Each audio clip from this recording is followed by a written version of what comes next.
Lisa. Jag ville bara prata igenom en sak.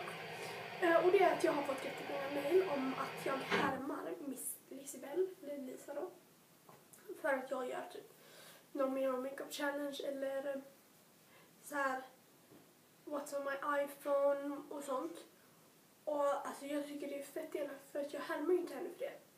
Utan om jag kollar på hennes kanal och hon till exempel gör en sak och jag tänker åh vad kul, vill jag också testa det. Då härmar inte jag henne för det. Utan då gör jag ju någonting för att jag vill testa det. För då kan man egentligen inte säga att alla härmar alla. För att då kan man egentligen se så här att för många YouTubers gör ju samma sak. Och då så härmar egentligen alla.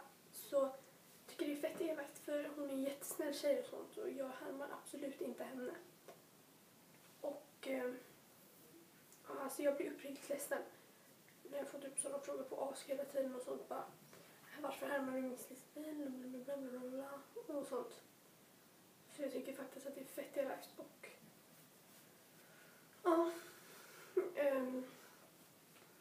Jag tycker jättemycket om Lisa och nej. Jag vill inte vara med henne. Och det var bara det jag ville ha sagt. Så hoppas ni tar åt er nu.